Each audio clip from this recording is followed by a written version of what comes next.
Olá, bom dia, boa tarde ou boa noite para quem está nos assistindo. Nós estamos aqui no 8º Congresso do Registro Civil, em Belo Horizonte. O Registro Civil está promovendo um encontro e um congresso.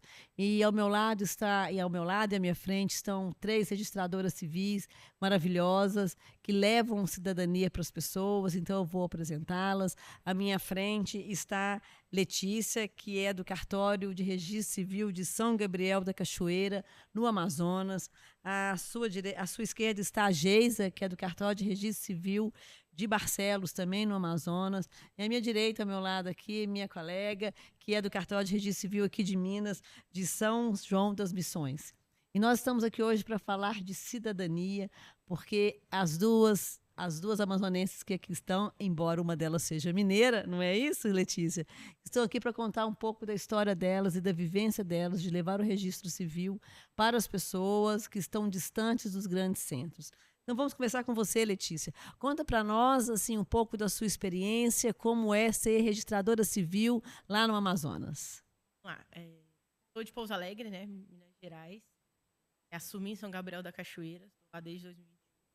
São Gabriel da Cachoeira é um município extremamente peculiar, porque em extensão territorial ele é o 3º maior do Brasil. Então a gente trabalha com a população indígena. E quando eu cheguei lá, nós tivemos que fazer uma reestruturação, porque a minha primeira assim, surpresa foi quando eu fui me apresentar no cartório. Oi, eu sou a nova registradora civil, tabeliando aqui, e a pessoa não me compreendia. Foi aí que a gente teve o meu primeiro impacto, né? Porque em São Gabriel da Cachoeira a gente fala mais de 20 línguas. Então o cartório ele não atende só em português, ele atende em mais de 20 línguas.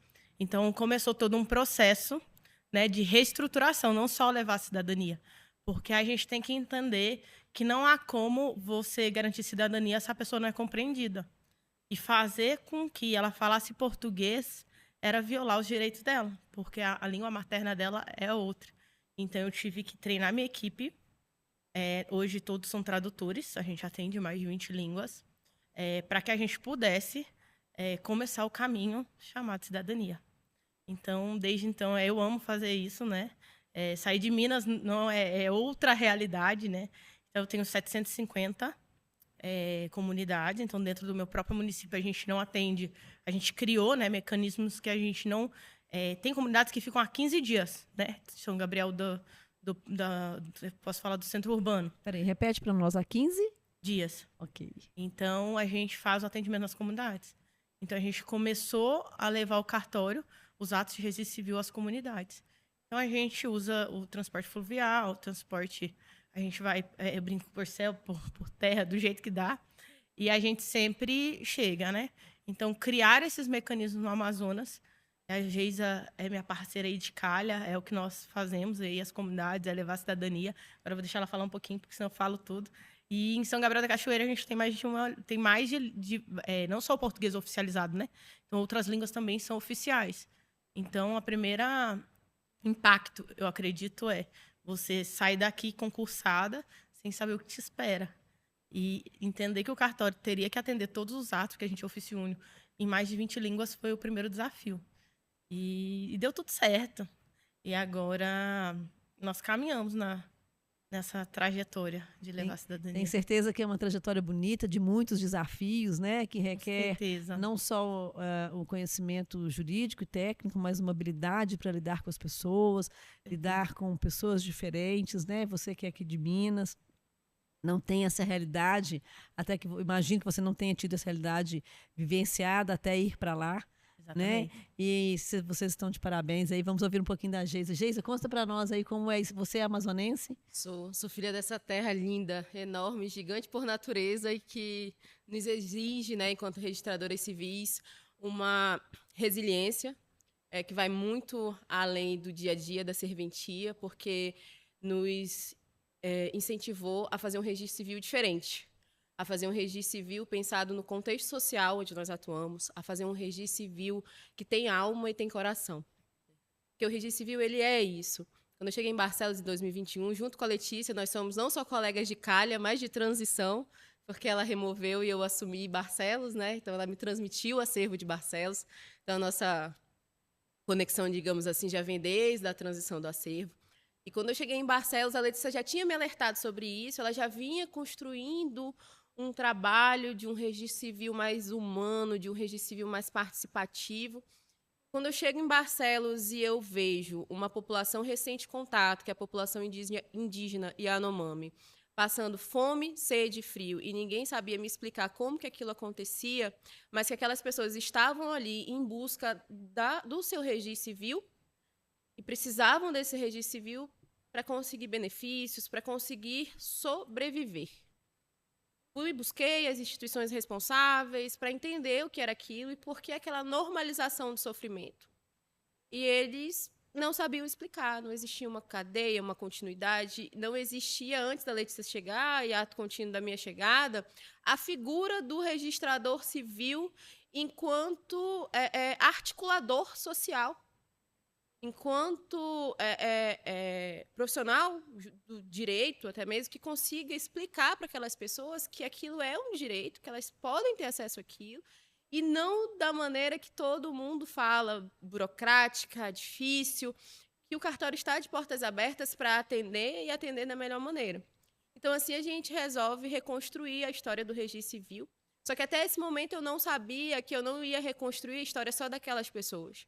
Eu ia reconstruir a história de várias gerações de famílias e comunidades, tanto do perímetro urbano como do perímetro rural do município. Aqui, acabou que muitas pessoas nos conhecem pelo trabalho que se realiza com a população indígena, porque, sim, é uma população que está em extrema vulnerabilidade. Porém, nós temos a população do perímetro urbano que vive uma vulnerabilidade também latente, uma vulnerabilidade que o registro civil, muitas vezes, é a única porta da cidadania. Eu falo muito isso para os meus funcionários. Todos os dias, quando vocês sentarem na mesa de vocês, entendam que vocês são o mais próximo da cidadania que essas pessoas vão chegar. E eu acho que o mais diferente de tudo, a gente estava brincando aqui no começo do podcast, falando que a gente trabalha no improviso, e foi no improviso que a gente chegou até aqui. Quando a gente invadiu a primeira reunião, onde não convidaram registradores civis, quando a gente disse, gente, o registro civil está aqui, o registro civil precisa ser ouvido, e o registro civil lá na Calha do Rio Negro ele é feito de um jeito diferente. Ele é feito com a presença das registradoras, com o cartório de portas abertas, ele é feito para que a população entenda que esse direito ele não é esporádico, ele é continuado.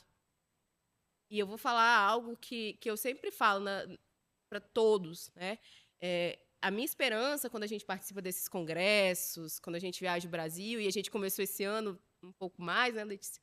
É que a gente consiga transmitir para os colegas o nosso sentimento diário, quando a gente entra no helicóptero e passa 3 horas dentro desse helicóptero para chegar numa comunidade de recente contato, quando a gente entra dentro de uma lancha com todo o nosso cartório dentro de uma mala, como a Letícia faz, ou dentro de 2 caixas de plástico, com a convicção que um dia a gente vai parar de ter que justificar que o registro civil é essencial e indispensável, né? Que as pessoas vão compreender que o registro civil é uma potência. A gente acredita nisso.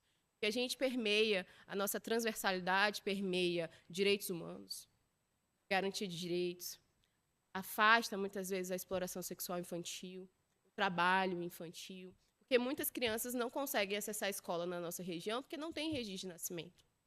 E tudo isso passa pelo registro civil. E não tem como não passar. Né? A gente brinca também, a gente fala, nós somos ofício único. E, às vezes a população está ali, né? E, nossa, doutora, mas, puxa, como que faz isso? Eu falei, calma, que não tem como você escapar. Você vai passar por aqui em algum momento. Você vai passar por aí, a gente está aqui para te ajudar. Mas também não é à toa que a gente está aqui numa dupla. Porque esse trabalho no Amazonas não é da Letícia e da Geisa. Exemplo disso é o Registre-se, onde a gente mobiliza capital e interior do estado. O Amazonas foi um dos estados onde o Registre-se não se limitou à capital. Ele foi ampliado para vários municípios com a presença da corregedoria, como parceira dos cartórios, entendendo que a gente quer fazer um trabalho diferente, com a mobilização de vários colegas de várias calhas, até para a gente fazer esse intercâmbio, porque a vivência que eu sou vizinha da Letícia, mas que se eu quiser tomar um café com ela, eu não estou podendo, porque eu vou ter que subir algumas horas de expresso. Mas a minha realidade em Barcelos é totalmente diferente da realidade dela, que está na mesma calha, que vai ser completamente diferente do colega que está no Purus. Então, o Registre-se nos permitiu isso.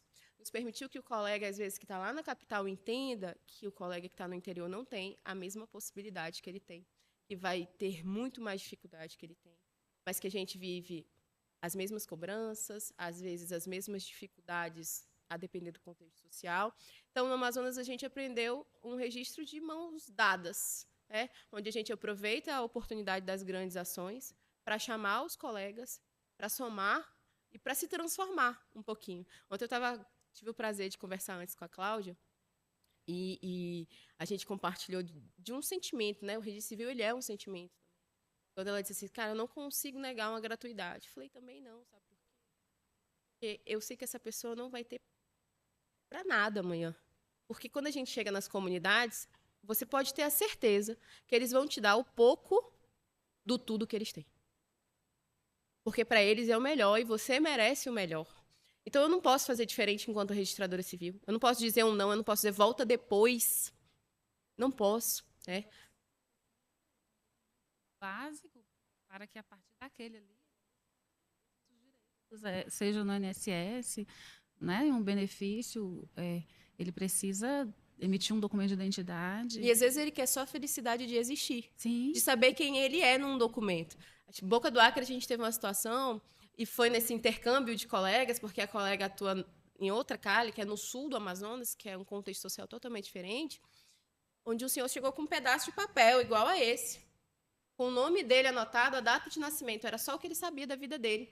E a Letícia buscou na nossa central de registro civil, buscou, alterou o nome da mãe para ver se conseguia, né? Que ele falou, não, minha mãe chama assim. E aí ela foi tentando, porque às vezes a pessoa nem... Ela estava há tantos anos indocumentada que ela perdeu a memória do que um dia ela foi, né? E ela buscou. E na CRC... Então, veja, lá em Boca do Acre, ele tinha sido registrado em Rio Branco. Ele estava há anos da vida dele carregando um pedaço de papel, de caderno, que era tudo que ele sabia da vida dele. E o bacana da gente ter a central agora, né, que possibilita essa pesquisa e esse trabalho que você está relatando aí, eu faço diariamente no cartório. Assim, é um trabalho investigativo mesmo, de saber se aquele registro, aquele nome, você vai tentando com várias possibilidades de escrita para chegar, para buscar. Realmente não há registro, vamos fazer um registro tardio. Ou localizamos o registro com um nome um pouquinho diferente, né, e tentar dar dignidade a essa pessoa. E muitas vezes ela já chega ao cartório com esse pedaço de papel com o nome dela e uma data de nascimento, e ela já está idosa, ela já está, né, precisando, os direitos dela, todos os direitos, ela já passou a vida toda com eles sendo pisados e arrastados. Eu vou fazer uma pergunta aqui para a Cláudia, que é uma pergunta que todo mundo faz para mim e para a Letícia. Tem indígena em Minas, Cláudia? É uma pergunta muito comum. Tem quantos muito indígenas comum. do seu município? Conta para quem está assistindo a gente. São uma média de 10.200 indígenas. A gente nem vamos arredondar o número, né? 10.200 indígenas. E a natalidade entre os indígenas é em números, né, expressivos. Então, assim, nesse momento deve ter um indígena Nascendo. nas aldeias, nascendo da etnia Xacriabá. E sabe por que eu faço essa pergunta? Porque é a mesma pergunta que eu e a Letícia ouvimos há 5 anos. Mas tem indígena no Amazonas? Imagina. Mas eles precisam de documento. Como é que ele não consegue chegar no perímetro urbano, no seu cartório, e você está me pedindo apoio logístico para chegar nas comunidades? Há indígena no Brasil desde quando chegaram aqui os portugueses, eles já estavam aqui. Então, a gente é questionado, claro, sobre isso, e no Amazonas ainda numa proporção maior, porque nós fizemos um comparado com a FUNAI. Eles fizeram uma ação no Maranhão, né, com os colegas do Maranhão, que são exemplos aí, né, nas ações itinerantes. Vou falar aqui uma média que gastaram R$80 mil. Para me levar numa comunidade de Barcelos, eles gastaram quase R$1 milhão. Uhum. Para percorrer uma distância muito maior, é claro, mas com uma logística que não poderia ser diferente. Porque, como disse a Letícia, a gente não pode ter medo de altura nem de água, porque senão a gente não consegue atuar no Amazonas. Não trabalha. E a frase principal, sabe, faz ao vivo. E quando você entra numa comunidade, tudo pode dar certo, tudo pode dar errado. Então, você pode... Começa na logística, porque se a gente perder o material que está dentro de uma caixa, Perdeu a gente tudo. perdeu tudo. E não tem como voltar. Não tem um plano B. A gente só tem lá, chegar e dar certo. Então, assim, eu até brinco, né? Porque eu sou mineira, né, gente? E a primeira vez que eu fui pra comunidade, falei, leve rede. Porque na comunidade realmente não tem a cama, né? Tá bom. Fui feliz da vida, saí, comprei uma rede. Quando eu cheguei lá, ele, cadê a corda, doutor? Eu, que corda? Na minha cabeça até eu trinco, né? Era só pendurar. Lógico que não, né? Então você aprende hoje que você tem que ir não só com coração e disposição, mas você tem que ir com tudo. Tudo, tudo, tudo. Com placa solar, com bateria. Hoje, graças a Deus, a gente tem Starlink, porque antigamente a gente era 25 minutos para rodar um CPF. E a gente também tem uma grande peculiaridade. Por exemplo, São Gabriel da Cachoeira são 25. São mais de 26 etnias. Cada etnia tem uma cultura. Então, você não pode chegar num território Yanomami e colocar as regras do tucano. Você tem que entender o histórico, né, das comunidades, o ambiente em que você está sendo inserido, a sociedade ali, como funcionam as regras deles, para que você garanta o registro civil sem ferir os princípios deles. E perpetuação da cultura. Exatamente. Né? E, falo muito assim, o indígena, ele tem a questão geográfica, a questão do vínculo com o território grande e com a cultura. E quando a gente faz, a gente leva até eles uma possibilidade de documentação e tudo, mas sempre com esse respeito à cultura e os direitos, aos nomes, né? Não sei se são quantas etnias? Mais de 26. 26. Então, eu atendo a uma única etnia, que é a Chacriabá. Então, acho que neste ponto eu tenho uma logística mais fácil, né, no sentido de comunicação com eles. Mas são 37 aldeias. São dificuldades diferentes, né, que enfrentamos. Existe uma organização política entre eles. Isto, sim. Existem lideranças dentro das aldeias.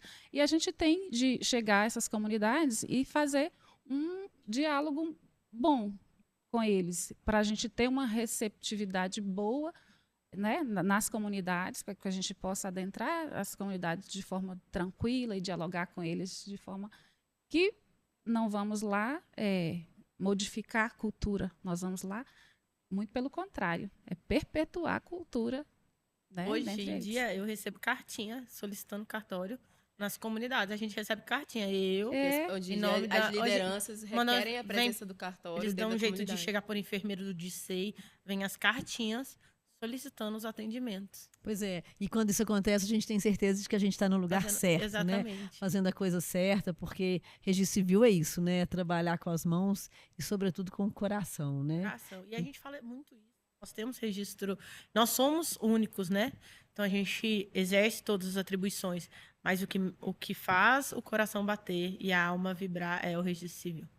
Então você pode exercer todas as profissões, mas a que faz a gente o coração vibrar ali todos os dias, porque a gente a gente funciona como mecanismo de transformação social. Porque quando você fala, olha, eu vou até a comunidade, você está evitando em que as pessoas desçam, fiquem nas pedras, fiquem sem alimentação. Sim. Você evita abusos sexuais, você evita que aquela pessoa que nunca bebeu tenha contato com o álcool. Então, quando um registrador ele fala, olha, eu vou até a comunidade, ele está mudando não só a vida da comunidade, mas uma sociedade inteira. E ele está mudando também a história do registro civil, exatamente, né? Porque o que acontece? A gente viveu muito esse impacto, né, Letícia? Quando nós chegamos em algumas instituições e nos apresentávamos enquanto registradoras civis e solicitavam uma ajuda, disse, olha, a gente quer chegar, a gente precisa disso para que o cartório tenha mais efetividade. A primeira pergunta que a gente ouvia era, desculpa, você é quem? Você é registradora civil? Você é dona de cartório? Sou dona de cartório. Não, mas você tem certeza que você é dona de cartório? Você está vindo me pedir para você entrar numa comunidade? Eu falei, sim, eu tenho certeza e eu estou precisando de ajuda para entrar. Então, a gente também rompe algumas barreiras históricas com o registro civil, porque acaba que a atividade ela é classificada como um todo. Então, como eu disse ontem para a Cláudia, tem histórias que precisam ser contadas. Precisa ser dito que em Minas também tem indígena, que no Rio de Janeiro tem quilombola, que existe mulheres que precisam conhecer direitos quando vão registrar seus filhos, que, como a gente também sempre diz, não seguir pelo óbvio. Não é o óbvio. Eu fui professora por 5 anos de universidade. Esse ano, felizmente, a agenda não conciliou com a graduação. E alunos de direito, 8º período. Eu lembro de uma aluna, um caso que me marcou, eu ministrei aula para ela o período inteiro. No final do semestre, uma amiga dela me mandou mensagem e falou assim: oi, professora, a sua amiga da fulana, ela disse que a senhora é advogada, porque o próprio acadêmico não consegue entender o que é um titular de cartório, ele não consegue compreender a função. Então, veja, se uma pessoa que está graduando dentro de uma universidade não tem a compreensão, como é que eu vou querer que uma pessoa que está dentro de uma comunidade saiba? Ou mesmo num município pequeno, ou do Amazonas, ou de Minas, como é que eu vou querer que uma pessoa dessa seguir pelo óbvio e entenda qual é a nossa função? Não, é nós que precisamos Ir até eles. Ir e esclarecer. Eu acho que nós, enquanto registradores, a gente tem que mostrar o nosso alcance e a nossa importância. Justamente essa história que o Geisa conta, como nós nos apresentamos no Amazonas, a gente foi numa reunião sem que quem tem amigo tem tudo nessa vida. Você pode ter tudo, mas quem tem amigo tem tudo. Só comentou, vocês dois estão sabendo amanhã da reunião que vai ter? A gente não. Mas aí eu falei, a gente me mandou um WhatsApp, e aí, bora lá? De bicão mesmo, bora. E sentamos. A reunião inteira era para falar mal de registrador. Mas nenhum registrador foi convidado. E o tema da palestra era... Cidadania. Não, reestruturar a rede intersetorial de combate ao subregistro. Isso. Depois que todo mundo... Sem registrador. Depois e a nossa corregedoria estava lá, convidada. Depois que todo mundo falou, eu falei, agora, Giz, está na hora da gente se apresentar. Aí a gente levantou a mãozinha. Prazer, meu nome é Letícia, sou registradora de São Gabriel, e a Geisa. Assim, a gente ficou muito surpreso. Hoje a gente queria pedir desculpa por ter sido convidado, mas a gente vai aproveitar a pauta. E primeira colocação, como é que vai se discutir registrador civil se vocês não abriram a porta para os registradores civis? Então, vocês estão supondo e a gente precisa mudar essa logística. E foi aí que foi a nossa primeira aparição. Hoje a gente faz parte, né? Isso que eu queria perguntar, como é hoje, como foi e como é hoje? Hoje é muito diferente. Começa que a gente está aqui. Isso. Né? Já é diferente da gente estar aqui. De estar discutindo num congresso estadual, como se discutiu no congresso nacional, que foi nosso CONARCE, temas que estão diretamente ligados ao registro civil, mas muitas vezes não são tratados, né? Porque a gente tem tantas pautas, a gente precisa avançar em tantos aspectos, mas a gente precisa avançar olhando um pouco para trás, olhando um pouco dos históricos das serventias. A gente assume em 2021, a gente assume cartórios sem sistemas, com acervo manuscrito, onde você tinha que fazer busca folheando folha a folha. Meu acervo é de 1.800. Barcelos foi a primeira capital do estado do Amazonas. Então, você precisa olhar um pouco para trás, você precisa olhar um pouco a condição que o colega está trabalhando.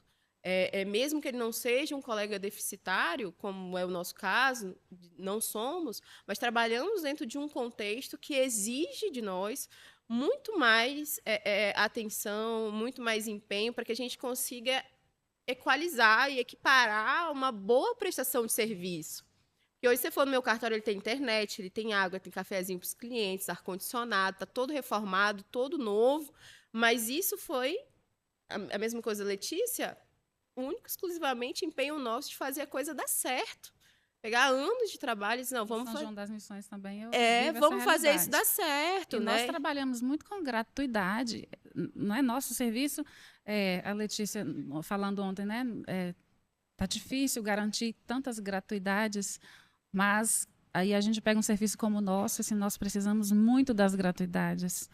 E a gente precisa pontuar aqui, eu e a Letícia, que esse trabalho que a gente iniciou em 2021, ele começou em 2021 com a complementação da renda mínima para os colegas deficitários no valor de R$10.000, com quem não é deficitário recebendo em média de 40% a 60% proporcional dos atos, mas a gente insistiu porque 2 anos depois, o trabalho realizado de 2021 a 2022 foi o nosso argumento de dizer, a gente trabalha independente do contexto, a gente está trabalhando e a gente está aumentando cada vez mais a nossa capilaridade, então a gente precisa aumentar as fontes de renda. Lógico. Porque esse registrador está presente, ele não desiste, isso acontece, comentando ontem sobre o Registre-se. Qual é a única instituição que trabalha dentro do Registre que não tem limite de senha, de atendimento? E como diz eu e a Letícia, a gente é Sempre. nós somos o maior Registro problema civil. das nossas ações, porque os colegas olham pra gente e falam assim, meu Deus, é até o último. Vai Até o atender último. quem? Não, até o É o último. último. Vai atender Sabe- até o último. Eu falo muito pra ele, sabe por quê? Porque aquela pessoa, ela confiou na gente. Quando ela desceu 15 horas numa comunidade, quando ela colocou 8 filhos para descer a cachoeira, 8 ou mais. ela, é porque geralmente o bongo vem com 70, né? 70 pessoas dentro de um bongo, ela confiou que os registradores civis estariam ali. E a gente fez teve o registro parente, né, em São Gabriel da Cachoeira, e a gente inovou, porque nós tivemos presença de 5 registradores do Amazonas para dar apoio. Então, assim, a gente fechou todas as arestas que a gente podia. Porque, assim, a gente vem nesses atendimentos há muito tempo, então a gente já bateu muita cabeça. E uma coisa que eu sempre, nas pautas que eu e a Geisa participa, a gente sempre bate na mesma tecla. Os atos gratuitos, eles não vão diminuir.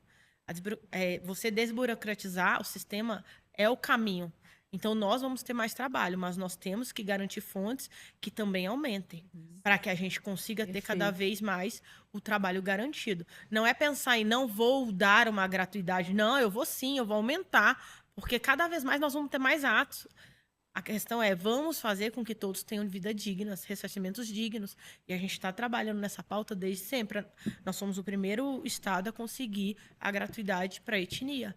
Então, assim, A inclusão de etnia hoje, que é com o nosso tempo. gargalo hoje em Minas Gerais. É Não porque- temos como inserir a etnia de forma gratuita. Exato. Então, está lá na resolução dizendo da possibilidade, feita em cartório, já não mais no judiciário, né? Não tem esse curso judiciário, que seja feita em cartório. Mas, ato pago para a comunidade que eu atendo, isso é impossível. E isso Não é uma tem como. identidade cultural deles, é você Sim. violar um direito. Então, mais do que justo que tenha mecanismo para que você faça esse serviço bem feito, porque assim, você também não vai aguentar fazer essa quantidade de serviço se você não tiver um reembolso. Não, porque, não assim, tem. Assim, humanamente impossível. um impossível. suporte, E né, logisticamente, a logística é difícil. E hoje no Amazonas, é claro, ninguém defende que essa autossustentabilidade, né, que essa renda venha só de outros colegas. Mas hoje a gente já avança no Amazonas, onde a gente vem com reembolso de 100%. E a gente está em busca de outras fontes de custeio, de formas de organizar, de que a atividade não seja a última a ser consultada, onde a gente busca o apoio da corregedoria, por exemplo, quando vão ocorrer ações. Hoje nós temos um provimento onde a corregedoria precisa ser comunicada das ações para que isso não aconteça de forma sem cronograma, aleatória, para que o registrador não se veja surpreendido em semanas sequenciais com ações distintas e não se tenha uma programação. Mas isso não é pensando jamais em não fazer ou não participar. Não é isso. É pensando em organizar até que se chegue ao ponto que, além do que hoje subsidia o fundo, existam outras formas, né, que se você vá enriquecer desse fundo de fontes para que a gente consiga crescer. Mas não que o registrador, ou não que a gente tenha que fazer a escolha do registrador, ou o registrador passa fome, não tem subsídio nenhum, Ou a população. ou a população, né? E não se arruma uma solução, sendo que a gente consegue trabalhar em qualquer circunstância, a gente está lá em qualquer circunstância. Em qualquer circunstância. Eu costumo dizer aos amigos advogados assim, vocês são essenciais à justiça. Nós, registradores civis, somos essenciais ao exercício pleno da cidadania. Então, não tem como que as pessoas exerçam sua cidadania plena sem essa documentação básica, que é direito fundamental de todo ser humano. Faça sol. Isso mesmo. Então, Sim. gente, nós já estamos caminhando para o nosso fim. Gostaria que vocês pudessem deixar aí uma palavra de entusiasmo, né, para que outros registradores e registradoras possam caminhar aí como vocês estão caminhando, com a esperança de que as coisas realmente vão melhorar e de que faz bem, faz sentido, né? Trabalhar como vocês trabalharam e trabalham e o retorno bacana que vocês realmente têm. Vamos lá, Letícia, você dá uma última palavrinha para gente. Como eu sempre falo, né? O Amazonas, trabalhar em São Gabriel da Cachoeira é todo dia você trabalhar empatia, é você se colocar no lugar do outro, é você saber que talvez uma decisão sua mude a vida de alguém. Então, que nós, registradores, a gente permaneça unidos para que a gente consiga continuar sendo essa ponte, né, de transformação social. Obrigada, Geisa. A mensagem que a gente deixa todos os dias nas nossas serventias, né? Que você deixe seu cartório de portas abertas, que você deixe sua sala de portas abertas. Eu trabalho diariamente com a minha sala de portas abertas, para que aquela população entenda que eu conheço o contexto social de atuação. Nós sabemos e sabemos bem que nem sempre a rotina do registro civil é uma rotina fácil. Nós lidamos com situações muito difíceis e às vezes a gente não consegue nem separar, né, a emoção da profissão, porque você é levado a um extremo, e é um extremo que às vezes não fez parte da sua vida, da sua formação, mas o segredo é ter alma e ter coração. E acreditar que o registro civil transforma diariamente muitas vidas de várias famílias, no nosso caso, de várias comunidades, de pessoas idosas, de jovens, que hoje, graças ao trabalho que é feito no Amazonas, e eu tenho certeza que quem estiver ouvindo esse podcast, graças ao trabalho que muitos colegas fazem nos lugares mais inimagináveis do Brasil, toca o coração de alguém, transforma a realidade de alguém de uma forma irreversível, porque ela passou a existir. Muito bem. Parabéns pelo trabalho de vocês, Cláudia. Então, registro civil é missão, né? É missão. Quem tem esse perfil de se doar e trabalhar se dando sem necessariamente querer retorno, realmente ajudando ao próximo a conquistar essa cidadania plena, venha com a gente para o registro civil, que é o lugar certo. E agradeço demais a presença da Letícia e da Geisa aqui. Vieram, né, do estado do Amazonas para abrilhantar nosso evento. Logo ali. Como diz na minha terra, bem ali, 2 tantos. Mas para elas, que já pelo trabalho diário delas, né, isso aqui para elas chegar até Minas foi um pulo. Chegar até Minas foi mais fácil. Sejam muito bem-vindas e agradecemos demais pela presença e por abrilhantar nosso evento. Então, né, mais uma vez aqui nós agradecemos a presença de vocês, né, enriquece o nosso congresso e essa partilha de vivências realmente nos encoraja a seguir aqui em Minas, né, Cláudia? A Cláudia também faz um trabalho muito lindo. E é isso, gente. Mais uma prosa de cartório. Até uma próxima. Muito obrigada. Obrigada, gente.